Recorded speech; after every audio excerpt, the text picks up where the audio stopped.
हाय रे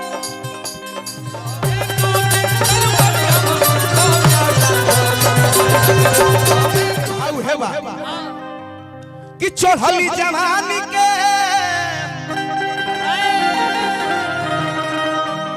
दुकान ना करे के बचा के रखेला चीज जियन ना करे के जिया बाग अरे है सबके मुआवते तू बारू ये गोरी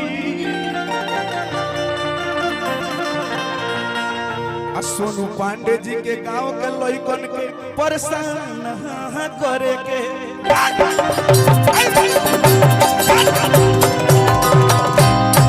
क्या बात है वही समय भोजपुरी के सुप्रसिद्ध गीतकार आदरणीय कृष्णा बेदर्दी भैया हमार अच्छा दिलदार खातिर गाना लिखले रहनी हम तो आजीवन सेवा करब करत रहब आई मन से के पूछे कहीं रहब कहत रहब त कहब एक दू तीन समय दौरी के बाबा बुआ चंचल छोटे अनुज सारण परमंडल का झंडा लहरता रहेगा लहरेगा चाहे ओके हिट या फीट भी आते रहे कौन के तो कहब एक दू हमारे मुंह में तो चालू को दी हो कहम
इससे नहीं होगा ये मर जाएगी कि 2 से 11 को हम जब बारे आ केतना ले जाता लगी हो निहार उघार के देख लियो मन मतलब तू का बोलत रह निहारे के मतलब निरेख ली हो यार निहारे के मतलब हां देख लेने में बोझा दौरी में कितना गो हाँ उल्टा मत समझे रे भाई हाँ आइए 2 से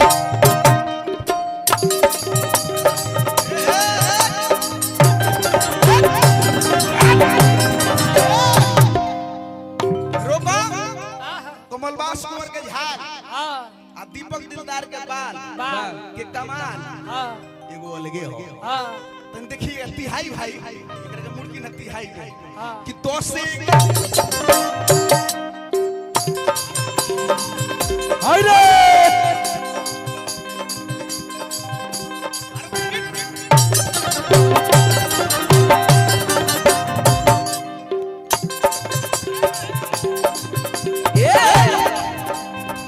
तो से हम जब बारे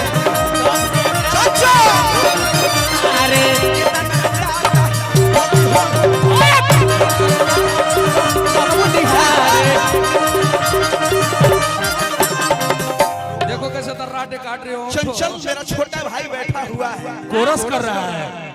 लेकिन इतना तेजा आदमी निकला, मुझे भसुर बना के खसुर में डाल दिया।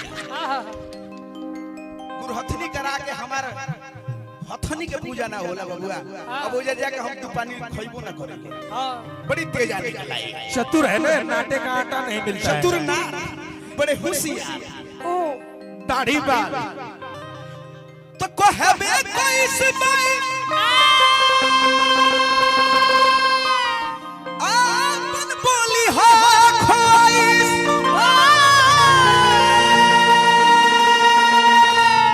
तो कहबे ऐसे आपन बोली हो खोइस।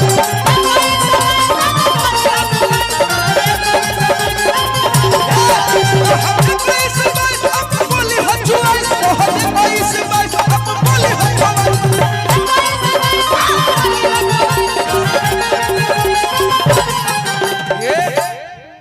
कहबी तू दिन चालू करनी हो पहुंचार दवाई लगी जो। आओ धान ले जाओ बाबू, आओ विकी भाई। कहबी तू